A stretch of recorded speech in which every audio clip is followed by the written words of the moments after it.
મહારાજ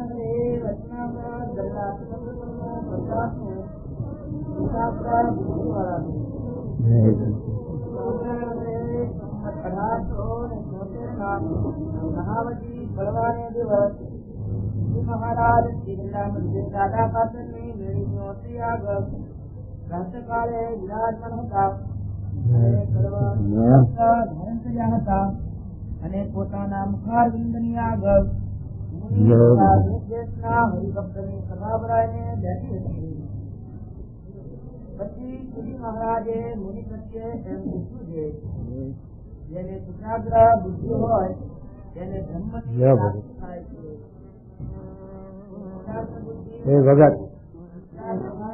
બહુ જાણતો હોય તેની કહેવાય કે નહીં? બહુ જાણતો હોય તેની કહેવાય કે નહીં?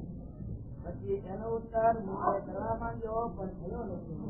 મહારાજે આ વખતે કુશાગ્ર બુદ્ધિની વાત છે. હવને કુશાગ્ર બુદ્ધિ છે,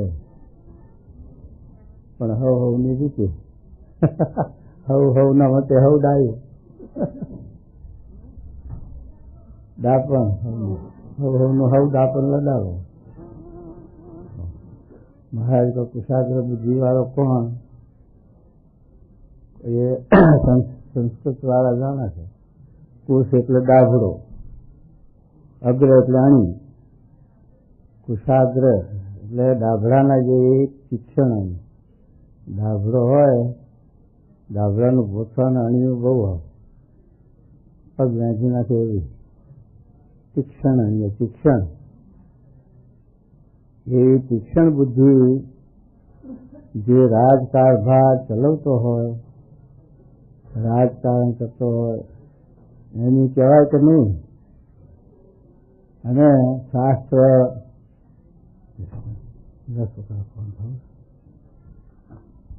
શાસ્ત્ર પુરાણ ઇતિહાસ એના અર્થને જાણતો હોય, શાસ્ત્રાર્થ કરતો હોય, મોટી સભાઓ જીતતો હોય, એવું શાસ્ત્રનું બધું સાક્ષાત્કાર જ્ઞાન હોય તો એને કુશાગ્ર બુદ્ધિ વાળો કહેવાય કે ન કહેવાય? આવો પ્રશ્ન.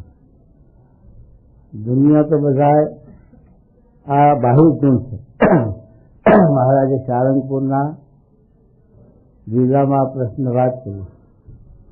મહારાજે કયા ગુણ માલ્યા કે બાલ્યા? મહારાજ કે બાલ્યા ગુણ એ શું થાય?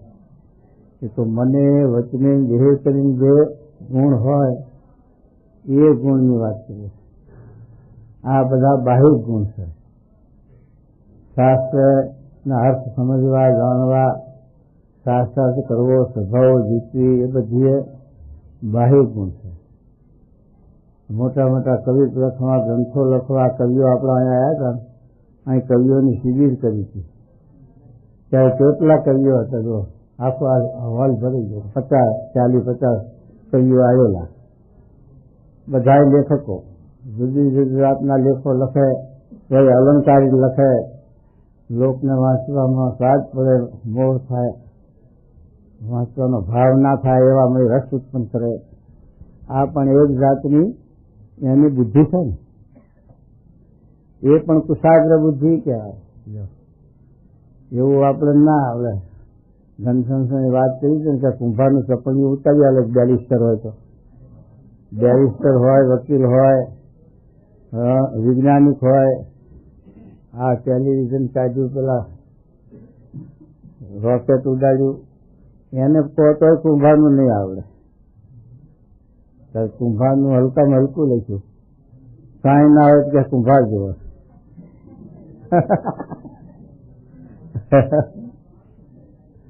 કુંભાર તો જેવો છે પણ કુંભાર જેવું થવું અઘરું છે. હા, તો એ મહારાજ કહે છે કે આ કુશાગ્ર બુદ્ધિ વાળો કે નહીં, રાજકારભાર ચલાવે છે, વ્યવહાર ચલાવે. દરેકને ભગવાને એવી બુદ્ધિ આપી છે. એ પણ એક જાતની બુદ્ધિ જ છે ને, વ્યવહારિક બુદ્ધિ કહેવામાં આવી ને. એ મોક્ષની બુદ્ધિ, આધ્યાત્મિક બુદ્ધિ નહીં, વ્યવહારિક બુદ્ધિ છે અનંત પ્રકારની. માણસે જુદી જુદી વ્યવહારિક બુદ્ધિ હોય. કોઈને કંઈ આવડત હોય, કોઈને કંઈ આવડત હોય. કોઈ કેન્સરનું કામ કરે, કોઈ ટેલિવિઝન કાઢે, કોઈ એરોપ્લેન ઉડાડે, કોઈ રોકેટ કાઢે, અને કોઈ આ હુગરી છે, હુગરી પશુ છે, એને તો એક જ ઇન્દ્રિયનું જ્ઞાન આપ્યું ભગવાને. એને પંચ ઇન્દ્રિયનું જ્ઞાન ન મળે, એક ઇન્દ્રિયનું જ્ઞાન છે. છતાં પણ એ એના બચ્ચાના માટે, એને રહેવાના માટે જે ઘર બનાવે છે, માવો બનાવે છે, એ કોઈ કારીગરને નહીં આવડે. રોકેટ કાઢનાર નહીં એવો માવો મુક્ત ના આવડે.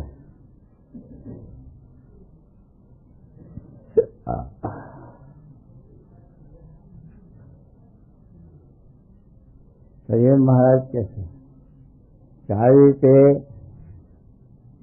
બુદ્ધિ ઘણી પ્રકારની બુદ્ધિ છે. આ લોકો ડોક્ટરનું શીખે એ બુદ્ધિ છે ને, કેવી રીતે ઓપરેશન કરવું, કેવી રીતે કાપવું, વાઢવું, કેવી રીતે બધું ગોઠવું, પાછું એ બુદ્ધિ. આ પ્લાન કરે છે ને, જો ₹1,000 પગાર મળે, એ બુદ્ધિ છે તો રોટલા ખાય છે. ભગત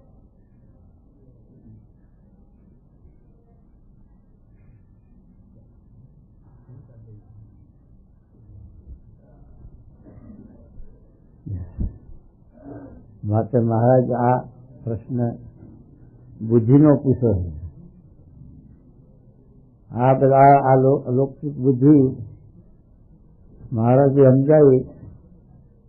પશુને એવી બુદ્ધિ હોય છે, ફુગરીને એવી બુદ્ધિ આપી ભગવાને. કેવો મારો સરસ કરે, વળી છે ત્યાં કોઈ બીજી જનાવરીને સ્પર્શી ન શકે એવું રબડતું કૂવામાં ઝાડ ઉપર બધું ઊંધું એનું માથું આમ થઈને આમ કરે, એવું હુનર બનાવ્યું. એવા દરેક પશુ પક્ષી જીવ પ્રાણી માત્રને આ ભૌતિક દેહ આપ્યા, એટલે એ પ્રમાણે એને જીવન કેમ જીવવું એ બધી બુદ્ધિ. પણ એ બુદ્ધિએ કરીને આ જીવ 84માંથી મુક્ત ન થાય.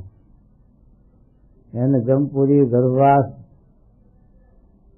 એના જે ત્રાસ, એના જે દુઃખ એ મટે નહીં. 84 લાખ યોનિમાં 3 લોકમાં દેહ ધરવા પડે. દેવલોકની બુદ્ધિ પણ એવી છે કે સિદ્ધિઓ ગ્રહણ કરી. દેવલોકમાં એવી સિદ્ધિઓ સંકલ્પ કરે એ થાય. કલ્પવૃક્ષ કામ દુર્ગા ગાયો. દેવોમાં પણ એવું ઈશ્વરીય સામર્થ્ય, નિરાવરણ, એને આવરણ નહીં. જ્યાં ડુંગરો હાલ્યો જગ્યાએ એવા સચિવ દેવમાં આવી બુદ્ધિઓ ભગવાને આપી છે, પણ એને મોક્ષની બુદ્ધિ ના આપી. દેવને એ મોક્ષની બુદ્ધિ નથી આપી.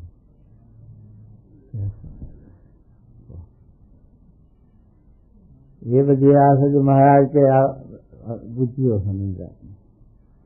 એક ઘડિયાળ બનાવી, એમાં કેટલા પ્રકારની ઘડિયાળ લો આવી એ બનાવી જો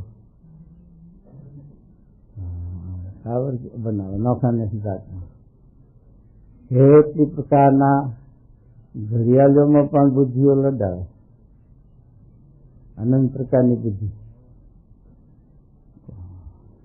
અને આ જમાનામાં થોડો હુનર વધી ગયો.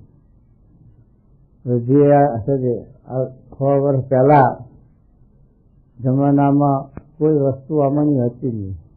આ વ્યાસ લે તો નવું નીકળ્યું પાતાળમાંથી. એ વખતે વાહન નતા ને પેટ્રોલની જરૂર નથી પડતી. જમીનમાંથી પેલું કાઢ્યું, ડીઝલ, કૂડ કાઢ્યું. કૂડ મેં હંતાઈ દીધું તો કૂડને કપટ કાઢી બહાર. એ ભાઈમાં ક્યાંય ઊંધું દાટેલું હતું, બહાર લાવીને ગયેલું કપટ. જેવા કેવા હુનર કર્યા. આગળ મોટરો નથી, સાયકલો નથી, બાકસ નહીં. જો દેવતા જ નહીં. અગ્નિએ પહેલાના વખતમાં કહે છે કે માણસ એવા ગરમીવાળા તે અનાજની પોટલી બગલમાં મારે, તે બગલમાં બફાઈ જાય, આટલી બગલની ગરમી. આવી વાત ઇતિહાસમાં આવે. હા, ઇતિહાસમાં આવો છે આવું. જય આપું.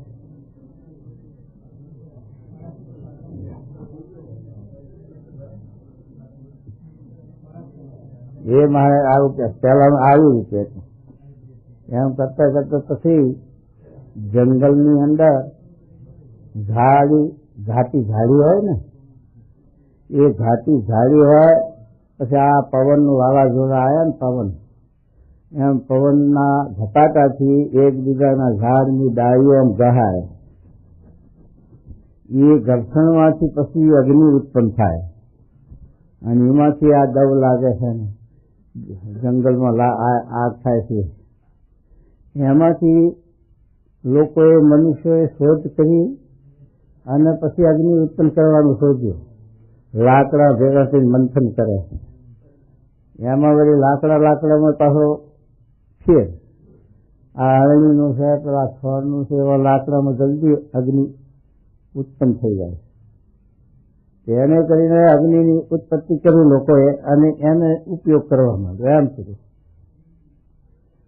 એમ કરતા કરતા પાછું ચકમક રાખી, પથરા અને લોઢાને ગહે અગ્નિ ઉત્પન્ન. એમ કર્યું. એમ આવી બધી શોધો થતી આવી ને અત્યારે બાદશાહ નીકળી ગયું, ઝંઝટ નીકળી ગયા. લાઇટર, હા લાઇટર કાઢે. આવું છે કે માણસે થોડો શોધ કરી. એ આ બુદ્ધિ બધી લડાઈ આવી, બધી બુદ્ધિ લડાઈ.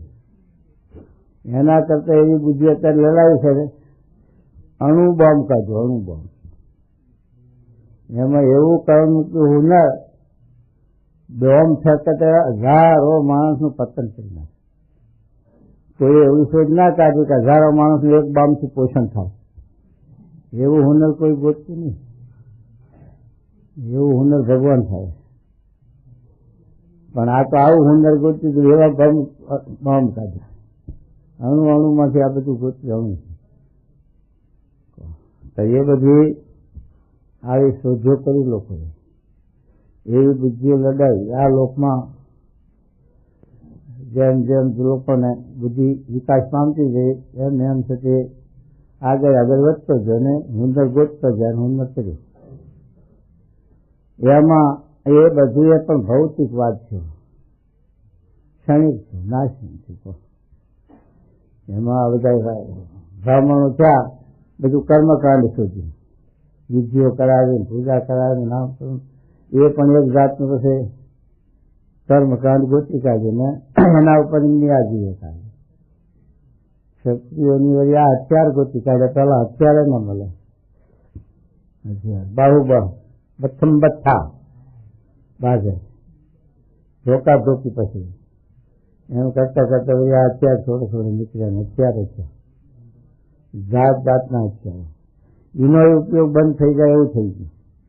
કારણ કે હવે પેલો આ બોમ્બગોળા આવ્યા ને પ્લેન આવ્યા એટલે ગામ ઉપર જઈને પ્લેન લઈ જઈને ઉપરથી બોમ્બગોળો ખેંચે. હવે ક્યાં હથિયાર લડે? તલવાર ક્યાં કામ કરે? અહીંયા ભાલો બંદૂક ધોકો ક્યાં કામ કરે? એમ કીધું. પહેલા છે કે એ હથિયારોની દેશ લોકોને બહુ, એટલે આ ગઢ કરતા. પોતાનું ગામ હોય ત્યાં ગઢ બનાવે, લોકો ચડી ના આવે, લોકો ગામ લૂંટે નહીં, ભાગે નહીં.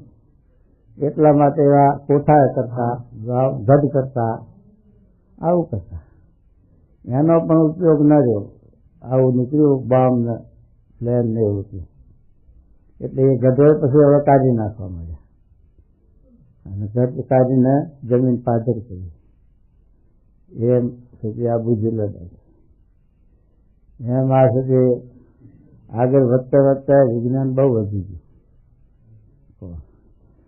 પેલા આ શરીર માણસના ઘડા સુધી રોકાય છે અને વહી જાય છે, પણ આટલા બધા રોગની પરખ નહીં અને એની દવાઓની એટલી બધી શોધો નહીં.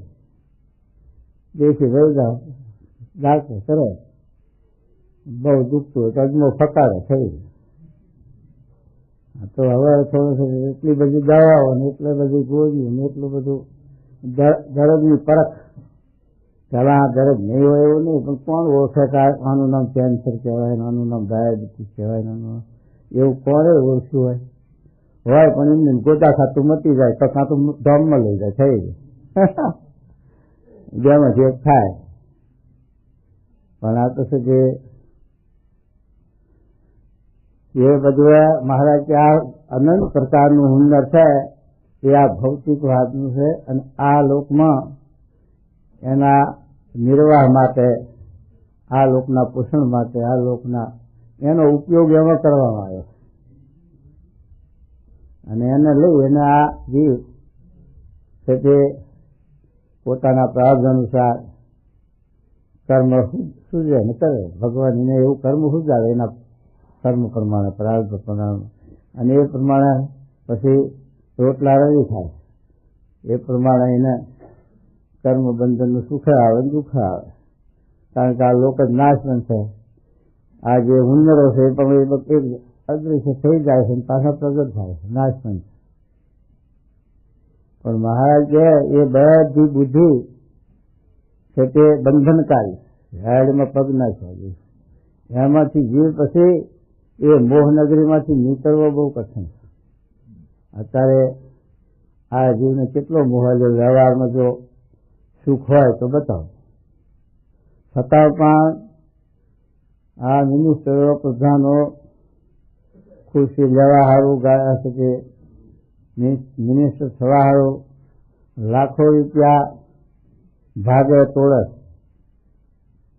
લાખો રૂપિયા ભાગીને વોટ મેળવે, લાખો રૂપિયા લોકોમાંથી પાછા ગેરકાયદે લોકોને દબાવીને પજીને પણ લે અને એ ખુરશી મેળવે.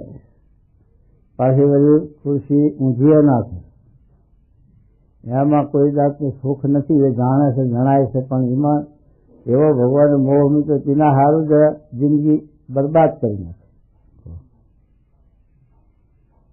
અને સ્વામી કહેવા છે કે દુનિયામાં આ દેહનો નિર્ધાર નથી, ક્ષણિક છે.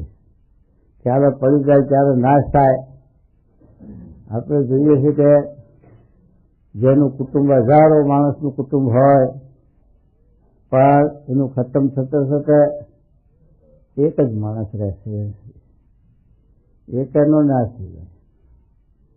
અને એક હોય માણસ પણ ભગવાનને વિસ્તાર કરવો હોય તો હજારો માણસ એકમાંથી હજારો એ થઈ જાય છે.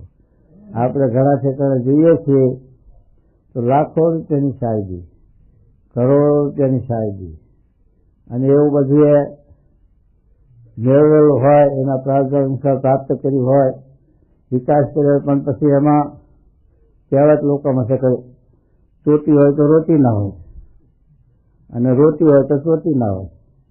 આવું ખાવાનું હોય તો ખાનાર ના હોય અને ખાનાર હોય તો ખાવાનું ના હોય છે. આ પણ એક ભગવાનની અસલ લીલા આવી છે. હવે એમાં આ જીવ ગમે તેટલો ડાયો હોય, બુદ્ધિવાળો હોય, પણ જેમ વધારે ડાયો વધારે ખરડાય, વધારે બુદ્ધિવાળો હોય એમ વધારે નહીં ફસાય. કારણ કે હોશિયારી એ લગાવે ને એટલે પછી એમાં વધારે ઊંડો ઉતરે, એમાં વધારે પછી બંધાઈને હેરાન થાય. ઉતરતા છે ઉતરે પણ નીકળવું કઠિન પડે.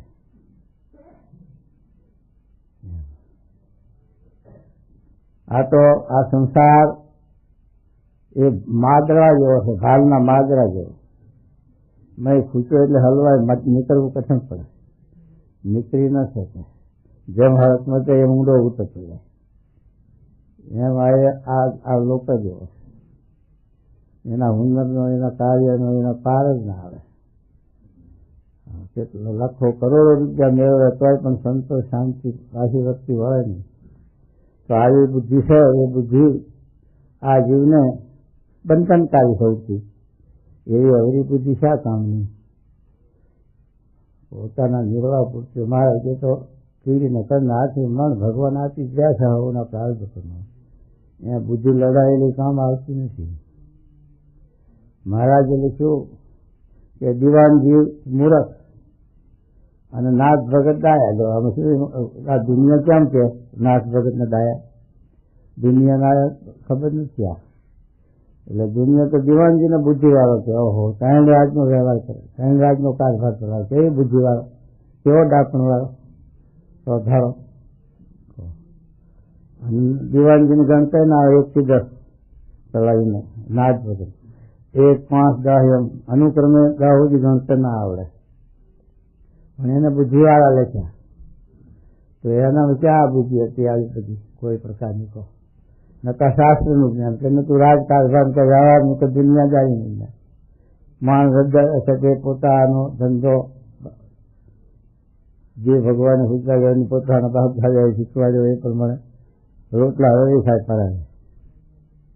પણ એને આ દુનિયામાંથી આ સજે ભવાબ્દીમાંથી પ્રકૃતિના કાર્યમાંથી એને સજે વૃત્તિઓ પાછી વાળી અને ભગવાનને સત્પુરુષને ઓળખી અને પોતાના આત્માનું મોક્ષ આત્માનું સહી કરી લીધું. એ આત્માને સજે નિર્ભય કરી દીધો અનંતકાળ સુધી.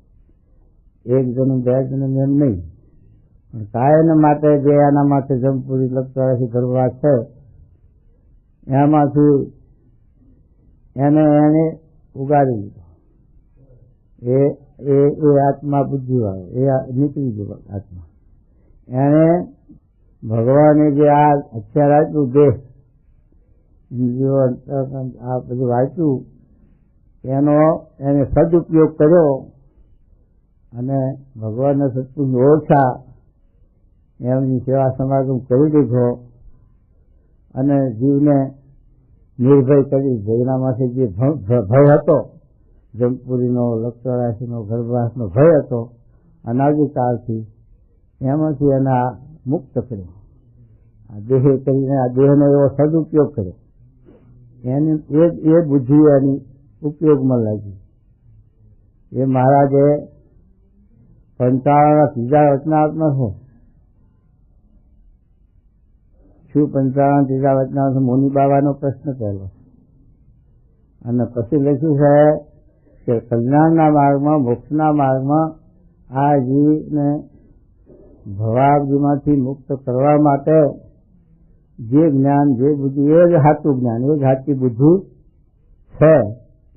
એમ 55 ત્રીજામાં વાત છે ને. કોણ 55 ત્રીજું જાણે છે? કોઈ બોલ્યું નહીં હોય, વાંચન નહીં કર્યું હે ચોથી.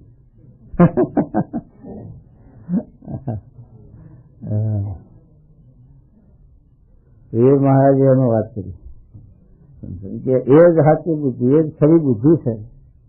બાકીની બુદ્ધિ છે તો એ તો છે જે બંધનકારી છે અને એમાંથી સુખે છે અને દુખે છે. જો વૃત્તિ પાસે ન રાખે, સંતોષ ન રાખે તો દુઃખ. અતિ લોભ એ પાપનું મૂળ છે. દરેક વાતમાં આપણે લોભ કરીએ તો એમાંથી દુઃખ થાય. કારણ કે અન્ન પાર્ક ઉપર પેટ પાર્ક શકે. એમ આપણે ક્યાંક જમવા જાઓ લોભ કરીએ, લાવો 2 લાડવા વધુ ચડાવી દઈ, હાથ આવશે. પણ પેટ પાર્ક પોતાનું એના પછી અમૃતિયા લેવા પડશે. જે લાડવા ભલે કોક ના જાય પણ પેટમાં નાખવાથી પેટ તો સારું છે, તને દુઃખ દે. એમ પૈસાના લોભે લોકો ચોરી કરે, વાંચું રહે, કાળા બજાર કરે, સળકપટ કરે, દગાપટ કરે. આવું બધું કરીને પાપના ભાડા બાંધે અંતે વિનાશ. ભોગવવા દેહ પણ નથી રહેવાનું, મિથિલા પ્રતિષ્ઠા, મિથિલા નથી રહેવાની, ના દેહ નથી રહેવાનું. એમ આપણે જે આ બંગલામાં જ્યાં કરોડો રૂપિયા મેળવ્યા એ પણ ખાનાર ખાશે, અને આપણે તો હાથ જતા જવાનું, અને કર્મનું બંધન આપણે, એનું પાપ ભોગવવું પડે આપણે. જે આપણે ઉપસ્થિત કર્યું સ્થળ કપડ ભેગા કરીને મિલકત, એ ભોગવનાર પાસે ગમે તેવો ભોગવે, ભગવાનની ઈચ્છા. પણ એનું બંધન આપણા માથે, એનું પાપ આપણા માથે. કબીર કા ઘર ચોક હૈ ગળ કત્તે કી પાસ, કરે સોનર ભોગવે કોણ બેટા ને કોણ બાપ. બાપ ને કર્યા બાપ ને ભોગવવા પડે, છોકરા ને કર્યા છોકરા ભોગવે. એમ છે કે આ બંધનકારી છે લોકો. છતાં પણ ભગવાને એવી મોહજાળ મૂકી છે કે જીવને પાછું હોય જ નહીં, તૃષ્ણા મટે જ નહીં, લોભ મટે જ નહીં. નંદ બાવા એને એવી બુદ્ધિ સૂજી કે દુનિયાનું ધન માત્ર લઈ લો, ખેંચી લો. સેવટ જતે જતે એને એવો ઉપાય ગોત્યો, બોકડે ઊંટ વેચવા કરે. જો ક્યાંય દુનિયામાં જો ધન છે તો ખબર પડશે, માટે આ એક પૈસાનું ઊંટ, એક પૈસાનું ઊંટ કોઈ લો. પૈસો ક્યાંથી કાઢવો? બધો સુનવી લીધેલો, લોકો પાસે પૈસો જ ન મળે. તો પછી એક તરકડીના છોકરે બહુ છે કે વાત હશે કે આડો લીધો કે માં મને ઊંટ લઈ ગયો, પણ પૈસો કાઢવો ક્યાંથી? છોકરો રડે. એની માએ કહ્યું કે આ જે માણસ મૃત્યુ પામે છે ત્યારે એને બહુ લોભ છે ને, એટલે પૈસા એના મોઢા મેલા પૈસો એટલે લેતો જા હારે. એટલા સારું પૈસો મૂકે છે ને, તાર પૈસો મૂકો ને એ તો શું બીજો પૈસો એને કઈ મોક્ષ કરે છે મૂક્યો ભાઈ મોઢામ, પણ એનું એને મોહ છે કે વહા આવ્યો બંધાયો લેતો જા. એ દરેકના મોઢામાં એવું મૂકે છે પૈસો. આ મુસલમાન ને ઘોડમાં દાટ્યો હોય એમાં પૈસો મૂકેલો હોય, એ છે તેની માએ પેલા છોકરાને કહ્યું કે આ ઘોડ છે એ ખોદ તારા બાપની કે તારા કાકા દાદાની, અને એમાં પૈસો મૂકેલો હોય એ જો તો પછી નીકળ્યો પૈસો એ તો હાથું. એ પૈસેથી પછી પેલું ઊંટિયું ખરીદ્યું. ત્યારે પેલા નંદરાજાને ખબર પડી કે આ ઊંટ લીધું કોને? પૈસો દુનિયામાં મેં રવા દીધો નથી, ક્યાંથી લીધું? તો ગોતતે ગોતતે પેલા મુસલમાનનો જયારે ઊંટ લીધો તો એ છોકરાને પકડ્યો. અરે ઊંટથી ક્યાંથી લીધું, ક્યાંથી પૈસા લીધા? કે આ ઘોડમાંથી. એ નંદના રાજા ના જાય ભૂંડા તે બધી ઘોડો ખોદાઈ નથી, ઘોડો ખોદાઈને પૈસા કાઢી લીધા. આટલા સુધી નંદ રાજા લોભ કર્યો. પછી એનું પરિણામ શું આવે? પછી એનું પરિણામ વિનાશ આવે ને. એ બધું રાખતો ક્યાં? હવે ક્યાં મૂકવું બધું? તો દરિયા મૂકો. એને વરાહ ભગવાનનું એને વરદાન હતું, હાથથી હતું.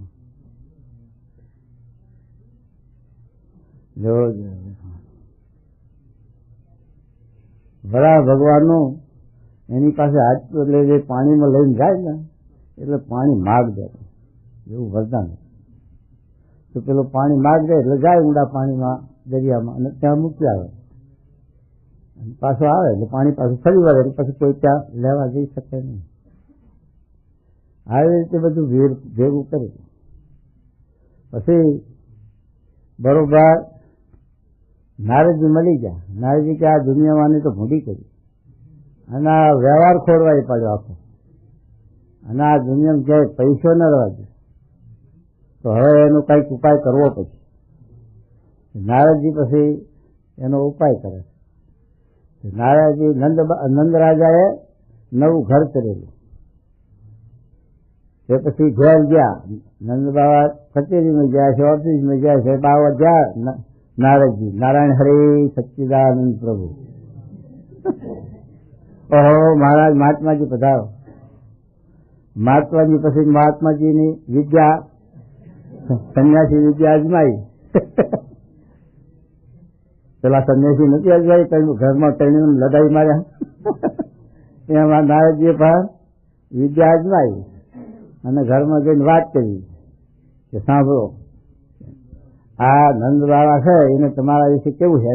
અરે વાત બહુ છે. અરે ના હોય બહુ છે, તમે સમજતા નથી, તમને ખબર નથી કે શું છે કે જે પેલી જૂની મરી ગઈ બાઈ એનું હાડકું પૂજે છે, અને તમારે જો મારું ખોટું હોય તો એ આવે જયારે જમવા બેન નવું ઘર ઉતારી મેલે ત્યારે નવું ઘરે તપાસ થઈ ગયો, નવું ઘરાને છેડે પાઘડી બાંધેલું એ હાડકું, અને એની પૂજા કરે. એવું જૂનું હેત થયું તમારામાં છે. આ તો ઉપરથી દેખાવ પૂછતું છે. પછી વાત કરો છો રાજા વાદરા એમ બહેનો સ્વભાવ કઈ ચાલે રે બધે, એને બુદ્ધિ કઈ આગળ પહોંચે, વિચાર કઈ આવે છે તો સાચું જ માની જાય. પછી નંદ રાજા આવ્યા અને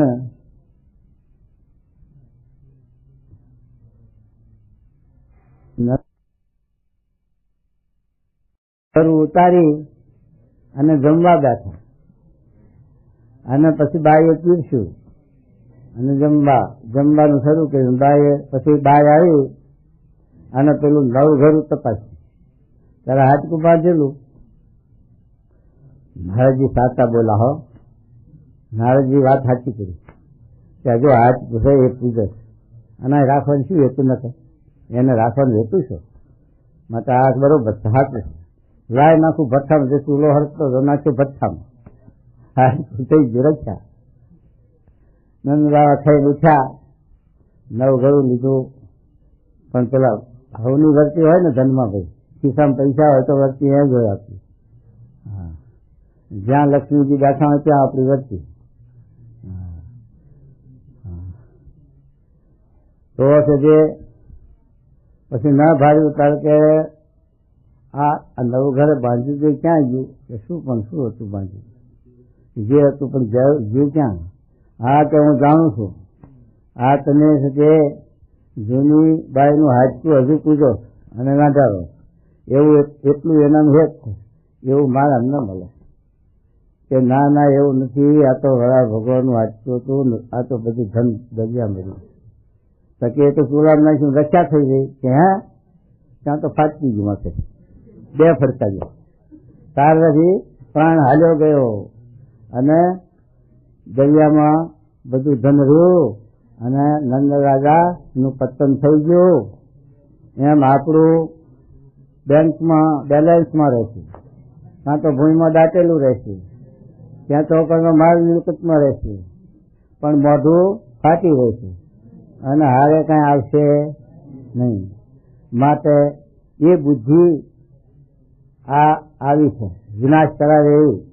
માટે એ બુદ્ધિનો ઉપયોગ ભગવાનના માર્ગમાં, આત્માના કલ્યાણના માર્ગમાં શાંતિ અને સુખ મળે જ્યાં ભગવાનના મૂર્તિમાં એ ઉપયોગમાં લેવી, એ બુદ્ધિવાળો કહેવાય. સવરી બોળજાની સાથે બચાવી જરૂરી, એને કઈ વિદ્વાન નહીં, શાસ્ત્ર પુરાણ ઇત્યાદિનું કઈ જ્ઞાન નહીં. તથા રાજ કારભાર કરવો કે વ્યવહાર કરવો કે એમાં પણ કુશળતા નહીં. એ બોળા વેરી ખાય અને પર્ણકુટીમ પડી રહે, ભજન કરે, ભગવાનનું ભજન કરે. તો રામચંદ્રજી ભગવાન હાલ્યા ચાલ્યા એના ઘેર જઈને ઉભા રહ્યા. ભગવાન કોઈ કરોડોપતિના ઘેર કે રાજાના ઘેર કે મિલ માલિકના ઘેર જતા નથી, એવું નથી જતા. એનો ભક્તિભાવ હોય તો જાય, એવા કોઈમાં ભક્તિભાવ હોય તો જાય. બાકી તો ભગવાન તો ગરીબ નિવાસ. પેલા બે ને વાત પડ્યા હરિભક્તો, મહારાજ અમારા ત્યાં હાલો, પેલા કે અમારા ત્યાં હાલો. પેલા દરબાર હતા, માલદાર છે, પેલા હરિભક્ત સાધારણ હતા. પછી પેલા ત્યાં જો ગરીબ નિવાસ કહેવાતા હોય તો હાલો. તો મહારાજ તો પછી બુદ્ધિના ત્યારે છે ને, તો માણકી બુદ્ધિ આવી માણકીને, ઘોડી જાય ત્યાં જવું છે, પછી ઘોડી તો ત્યાં ગરીબ નિવાસ હાલી. એમ ભગવાન ગરીબ નિવાસ છે. તો સવરીના ઘેર ઝૂંપડીએ હાલ્યા ચાલ્યા ભગવાન રામચંદ્ર ગયા, એનો મોક્ષ કર્યો.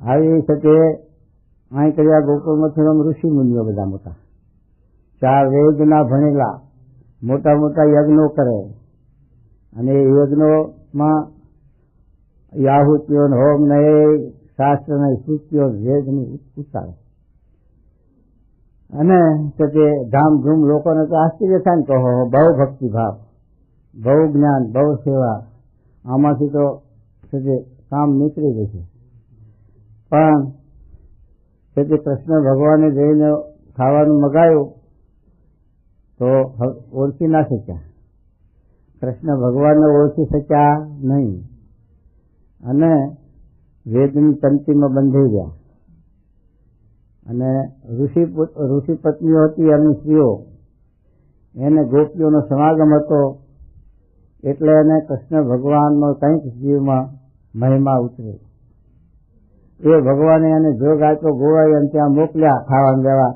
કે બધી પછી કે ઋષિ પત્નીઓ ખાવાનું લઈ જઈને કૃષ્ણ ભગવાનને જમાડ્યા કૃષ્ણ ભગવાન જમ્યા ગોવાયા જમ્યા અને ઋષિ પત્નીઓ પણ પ્રસાદ પણ લીધો આ જે છે કે અભણ છે તે ઓળખી ગઈ અને ભણેલા કોરા રહી ગયા વજીબાઈના ઘેર જયારે મહારાજને મૂળજી બ્રહ્મચારી ગયા છે વિજાપુર ત્યારે મહારાજ કે વજીયા તને કોને ભરમાવી સ્વામિનારાયણ ભગવાન હોય ને એ તો પૂરેજો છે ને એ તો મંત્ર જંત્ર નાટક છે કંઈક જાણે બધું તો ખબરદાર વજીબા કે જો બાબા બોલ્યો છે તો તારા લબાતા ફેંકી દઈશ મારા સ્વામિનારાયણ હાથા છે પણ હાથા નથી લાય કાશીના શાસ્ત્રીઓ વિદ્વાનો પંડિતોને બોલાવીએ તારા વજીબા કે બાબા બે સ્થાનો આગળ કૃષ્ણ ભગવાનના વખતમાં રામા અવતારના વખતમાં પંડિતો વિદ્વાનો પુરાણીઓ શાસ્ત્રીઓ બધા કોરા ધાકો રહી ગયા રામા અવતારમાં રામચંદ્રજી ભગવાન સીતાનું હરણ રાવણ કરી ગયેલો એના માટે રાવણને અને રાવણના બધા કુળને મારી અને સીતાને પાછી લઈને આવ્યા ત્યારે બ્રાહ્મણો આડા પડ્યા આ બ્રહ્મત્યારો એના યજ્ઞમાં આપણે જવાય જ નહીં આવું છે કે આડે કરી ભગવાન સમર્થ હતા દિલના બ્રાહ્મણ બનાવી દીધા લ્યો અને અભણ એને જનરે ચડાવી અને વેદની સ્તુતિઓ એના મોઢે જેમ મહારાજે મેઘ પરમાં કુરાન બોલાવ્યું જેમ પેલા ઉમરેઠમાં વેદ બોલાયા મુગા ખાય એમ સતી રામચંદ્રજી ભગવાને ભીલના ખાય વેદ બોલાયા અને એ ભીલના બ્રાહ્મણ કર્યા અત્યારે છે સુરત તરફની નહીં પણ એ બ્રાહ્મણોનું નાચ છે બધું આવી રીતે ભગવાને બ્રાહ્મણ કર્યા પણ પેલા બ્રાહ્મણે માન્યું સમજ્યા નહીં ભણેલા વિદ્વાન ઘણું હતા કારણ કે એ વિદ્વતાની બુદ્ધિએ પણ એ કામ ના લાગી અને એ બુદ્ધિ એમના કામમાં આવી નહીં તો એ બુદ્ધિ આ બધી પ્રકારની જે આ લોકાની બુદ્ધિ છે એ બધી આ લોકના નિર્વાહ માટે છે અને આ લોકના માટે છે આ લોકના માન માટે પૂજાવા માટે આ લોકનો વ્યવહાર એ બાહ્ય ગુણો બધા કહેવાય પણ અંતિમ ગુણો કોને લખ્યા છે કે ભગવાનનો સંબંધ સત્પુરુષનો સંબંધ એનું એ ભગવાનને આ પૃથ્વીને વિશે ભગવાન કે સત્પુરુષ વિતરતા હોય અને એને ઓળખવા કે આ માયા પરના પુરુષ છે અને પછી એમનો સમાગમ કરી લેવો એમાં આત્મબુદ્ધિ કરવી એમાં જોડાવવું એમના પાસેથી જે જ્ઞાન મળે એ જ્ઞાન હતું અને એ જ્ઞાન કલ્યાણના આત્માના શ્રેયને માટે આત્માના શાંતિને માટે સુખને માટે એ મહારાજ એટલા સારું મુક્તાનું કહે છે કે રાજાજી દુખિયા રંગકબી દુખિયા રાજાજી દુખિયા રંગકબી દુખિયા ધનપતિ દુખિત વિકારને પૈસા વાળા દુખિયા પૈસા વાળાને હસવાની ક્યાં મૂકવા બેંકમાં મૂકશે બેંક તૂટશે અને આ ઇન્દિરા લઈ જશે અને આ શું થશે એની ચિંતામાં બધા ઊંઘે ના આવે માટે બહુ લક્ષ્મી બહુ સારી નથી એટલે ધનપતિ દુખિત વિકાર વિના વિવેક વેક શબ્દ દુખ્યા બાવા પાસેથી હક નથી બાવા સાહેબ ચીટિયા ખખડાય પેટ ભરાતું નથી તરાગા કરે લોહી કાઢે અને આવું ધમાલ કરે છે આ બાવાની જમાતો આવી જોતા હતા ને સારી રોટીને ધોરી દાળ લાવ લોકોને બીજાને પજવે, પરાણે ઉપાડી જાય ને પરાણે પડાવે. કરાવે બાવા લ્યો, શાંતિ કરે તે શાંતિ. આ તો ઉદ્વેગ કરાવો તો આવા બાબત. એ મારે કહે છે આવી રીતે ભેગ પણ દુખ્યા વિવેક વગર. વિવેક શું? સત્ય સતનો. સત્ય શું છે? ભગવાન સત્ય છે, જગત મિથ્યા છે. આ વિવેક નથી આવ્યો એટલે જગતમાં મોહ તૂટતો નથી અને મોહ મટતો નથી. અને આ જો વિવેક આવે તો એ મોહ નીકળી જાય ને ભગવાનનો મોહ થાય, ભગવાનમાં મોહ બંધાય, ભગવાનના ભક્તિનો સમાગમ, એનો સંગ. એ મહારાજ છે. તો સૌરી આ અભળ હતી છતાં પણ ભગવાનને ઓળખ્યા, એના જીવનો મોક્ષ કર્યો, અમર થઈ ગઈ. ઋષિ મુનિઓ કોરા રહી ગયા અને ઋષિઓએ સૌરીનો તિરસ્કાર કર્યો. ત્યારે ઋષિઓ ભગવાને ભક્તનો મહિમા દેખાડવા સારું નદીએ ગયા તો પાણી લોહી જેવું બતાવ્યું. ક્યાં નાવું? ઋષિમુનિ કે આ શું કોપ થયો? આવો કોપ છે ને ભગવાનનો, આ પાણી આવું કેમ થઈ ગયું? આવા પાણી નવાય છે. તો પછી કોઈએ કહ્યું કે આ સવરીનું અપમાન કર્યું, એ ભક્ત છે ભગવાનના, એના અપરાધથી આ ભગવાનનો કોપ થયો, માટે એને લાવી એની માફી માગી એને પગ બોળાવો. ત્યારે એવી રીતે કર્યું. ત્યારે સવરીના પગ બોળવાથી પાણી ચોખ્ખું થયું. ત્યારે તુલસીદાસ લખી ગયા 400 વર્ષ પહેલા કે અધિક જણાયો યાત છે ધન મહિમા રઘુવીર, સવરી પદ રજ પરસતા નિર્મળ થઈ ગયો નીર. સવરીનો પગ બોળાયો, પાણી ચોખ્ખું થયું. ઋષિ મુનિઓને મહિમા સમજાણો કે સવરી આપણા કરતે પણ અધિક ભક્ત છે, મોટી ભક્ત છે. એ ત્યાં સુધી નથી સમજાતો. ત્યારે મહારાજે આરતીના વચનામૃત છે જેવો તેવો ગમે છે. આ સવરી જેવી છે એ ભગવાનને રાજી કરી લીધા અને ભગવાનના ઉપર પ્રસન્ન થઈ ગયા અને પેલા લડાઈ ગયા વિદ્વાનોને, કરોડોપતિને, રાજકારણી માણસો લઈ ગયા. રાજેશથી એ નરકેશથી. કારણ કે રાજ જો રામનું જેવું રાજ કરે તો વળી ઉદ્ધાર ખરો, ન તો બાકી તો 99% રાજાઓ નરકેશથી થાય. કારણ કે પબ્લિકને લૂંટી અને પછી ખેલ ફતુર કરે, પછી અધોગતિ જાય ને નવી શકે જાય. એ મહારાજ છે. તો કુશાગ્ર બુદ્ધિવાળો કોણ કહેવાય? તો આ દુનિયાના વિશે ભગવાન તો સત્પુરુષ વિચરતા હોય એને સત્સંગે કરીને, શાસ્ત્ર સંતોના સમાગમે કરીને ઓળખાય ભગવાનના મોટા પુરુષ. અને એમાં જો મન કર્મ ત્યાં જોડાય અને આત્માનું શ્રેય, આત્માનો મોક્ષ, આત્માનું કલ્યાણ કરી દે તો બુદ્ધિવાળો. કે બધી બુદ્ધિ આવી છે નાશ કરનારી. તો શું કહેજો? હા બરો એનો ઉત્તર પુણ્ય કરવા માંડ્યો પણ થયો નહીં. કેટલાક તો વ્યવહારમાં અતિ પોતાના કલ્યાણને અર્થે કાંઈ જતન કરે નહીં. કેટલાક શાસ્ત્ર, પુરાણ, ઇતિહાસ જેના અર્થને સારી રીતે જાણતા હોય તો પણ પોતાના કલ્યાણને અર્થે કાંઈ જતન કરે નહીં. માટે એને કુશાગ્ર બુદ્ધિવાળા ન જાણવા. શું કહે છે? પોતાના કલ્યાણ અર્થે કાંઈ જતન કરે નહીં અને વ્યવહારમાં જ રચ્યા પચ્યા, વ્યવહારની જ ઉથામણી અને વ્યવહારની જ ગૂંથામણી થઈ. એમાં કેમ વધે? પૈસા કેમ વધે? બંગલા કેમ વધે? શાયદી કેમ વધે? અને એવું બધું એનું મનન રહ્યા કરે, ચિત્તન રહ્યા કરે, ભજન રહ્યા કરે. પણ પાછી વખતે વળે નહીં, ભગવાન સાંભળે નહીં. માટે સુધી મારે છે લખોપતિ કોઈ અમલ નથી. જુનાગઢની અંદર હાડા ત્રણે ઘર નાગરી નાચના, એ હાડા ત્રણે ઘરમાં નાગર બુદ્ધિવાળા લખ્યા. એટલે રાજકારવારમાં બહુ કોઈ દીવાન, કોઈ કલેક્ટર, મામલતદાર, કોઈ રાજના કારભાર કરે બધા એવા. અને દેશ પરદેશ જાય, કરોડો લાખો રૂપિયા કમાય અને પણ એનું કોઈ નામ જાણતું નથી. એની પેઢીમાં ચોથી પેઢીએ બાપનું નામ નહીં જાણતો. આપણે વિચારતો કે આપણા બાપના બાપ કોણ હતા, કેવા હતા, ક્યાં હતા, છે કોઈને ખબર? એક બે પેઢી હોય આપણા બાપનું નામ હોય વખતે બહુ તો.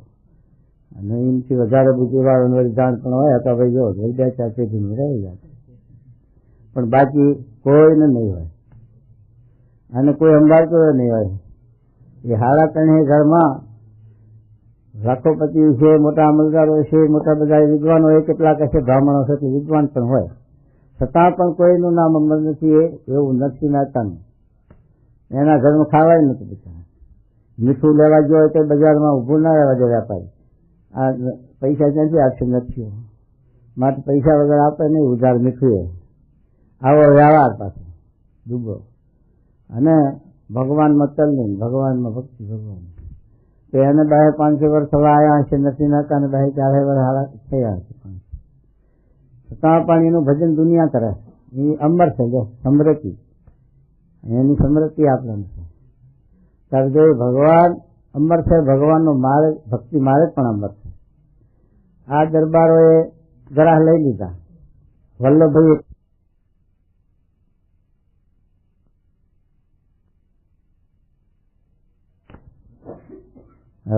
ફર્યા કે બધાની સેવકોરા કાગરે લીધી.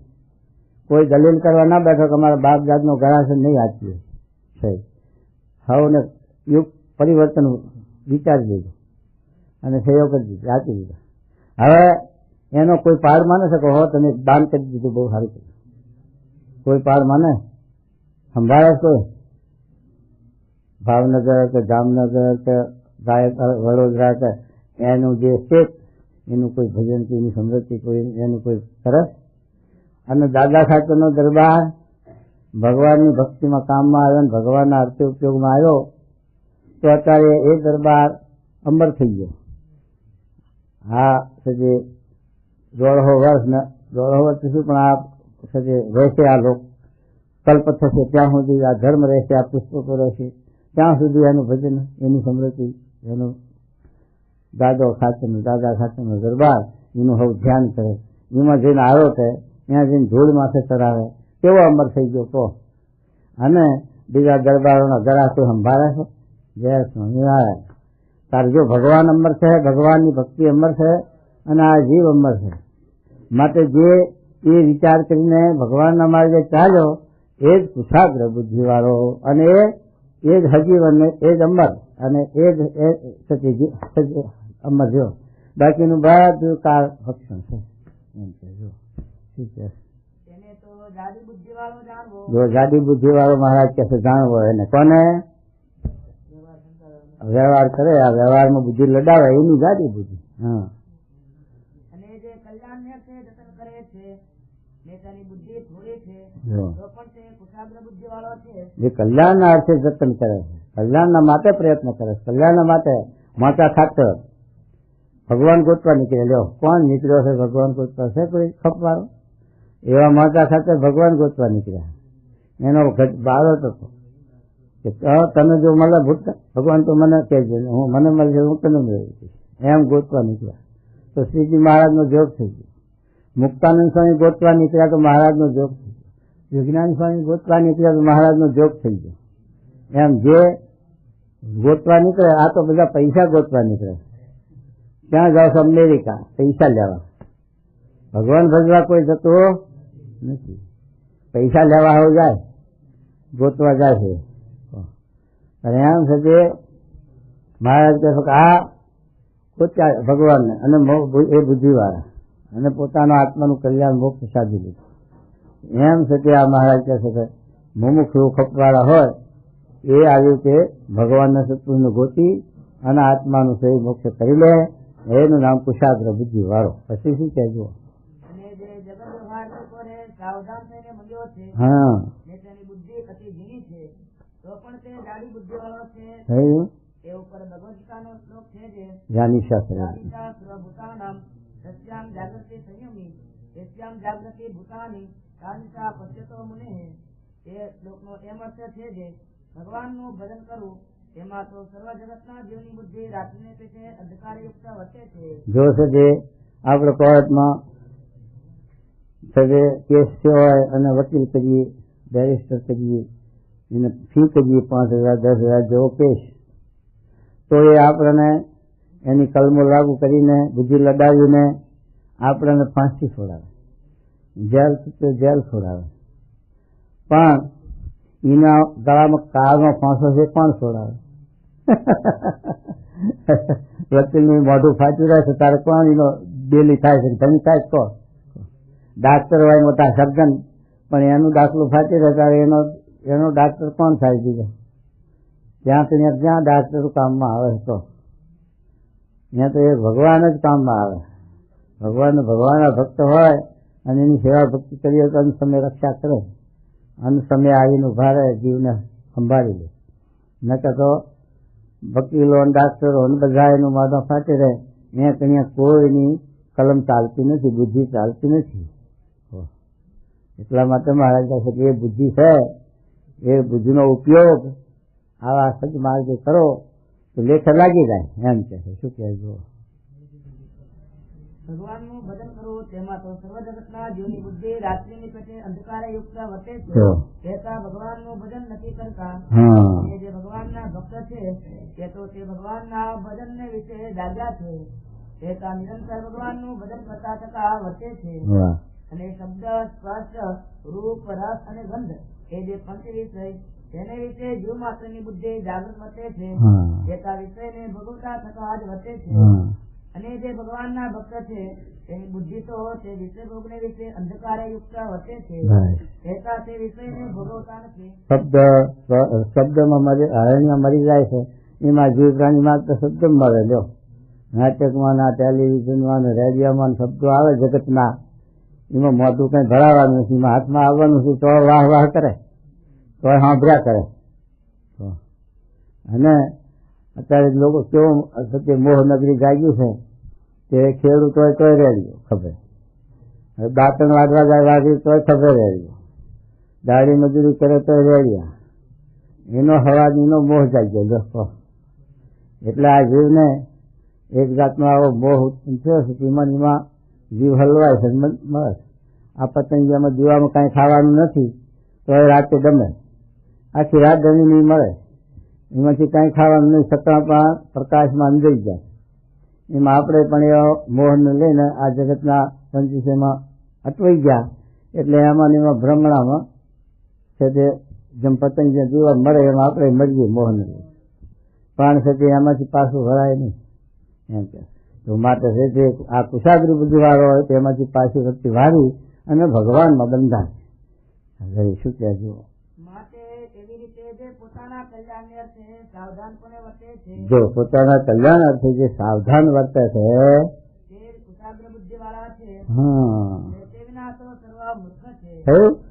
બધા મૂર્ખમાં નાખી દીધા. રાજા હોય એને મૂર્ખમાં નાખ્યા, અને લખોપતિ હોય એને મૂર્ખમાં નાખ્યા, અને વિદ્વાન હોય એને મૂર્ખમાં નાખ્યા. જો આ રસ્તો નથી ખુજતો તો આ રસ્તે નથી ચાલી શકતા તો મૂર્ખમાં નાખ્યા બધાને તો. અને પરસમના વ્યૂહમાં મૂર્ખમાં નાખ્યા છે. અજ્ઞાની મગ્નની કોણ હરી? વાહ થયું વાહ.